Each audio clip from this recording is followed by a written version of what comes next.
মানুষের দুর্ভাগ্য মূলত এটাই, সে নিজের দুঃখ যাকে বলবে সেই তো দুঃখ দেয়, যাকে বলবে তার খুব কষ্ট হচ্ছে সেই মানুষটাই কষ্ট দিয়ে দিব্যি ভালো থাকে।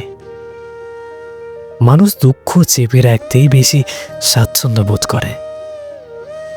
নিজের কমফোর্টেবল জায়গা ছাড়া, মানুষ ছাড়া কারো কাছেই কিছু প্রকাশ করা যায় না, করার ইচ্ছেও হয় না। আর সেই জায়গায় মানুষের যখন বিন্দুমাত্র গুরুত্ব থাকে না, সেখানে মানুষ নিজেকে অসহায় ভাবে।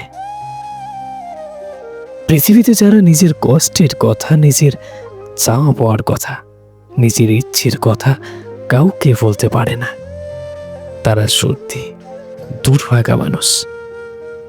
আমরা বাইরের মানুষটাকে দেখে ভাবি মানুষটা গম্ভীর, আসলে সেই মানুষটাই বলতে চায়, খুব করে বলতে চায়, তবে যাকে বলতে চায় সে বোঝে না, শোনে না, শুনতে চায়ও না।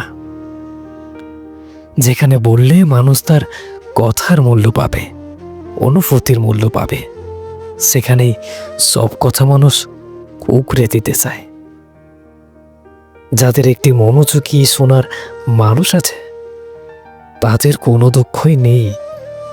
পৃথিবীতে দুঃখিত তারাই যাদের মানুষ আছে, তবে শোনার মতো ধৈর্য কিংবা সময় নেই।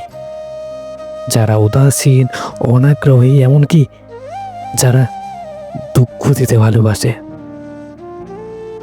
মানুষের দুর্ভাগ্য এটাই, নিজের কষ্ট যাকে বলবে সেই কষ্টের কারণ হয়ে দাঁড়ায়।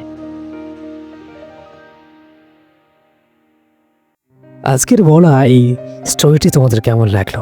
লেখায় ফাহাদ মিয়া, কণ্ঠে মানে ভয়েসে আমি গুজদাস।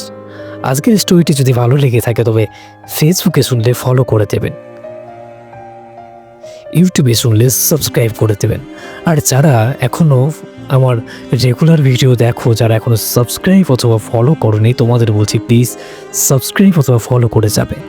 আমি চাই আমার বলা যে কোনো ঘটনা, যে কোনো স্টোরি তোমাদের হোম লিস্টে যেন সবার আগে পৌঁছায়। তো সবাই প্লিজ সাপোর্ট করে যাবে। দেখা হচ্ছে খুব শীঘ্রই পরবর্তী স্টোরিতে। ততক্ষণ পর্যন্ত ভালো থাকবেন, সুস্থ থাকবেন এবং নিজের যত্ন নেবেন। ধন্যবাদ।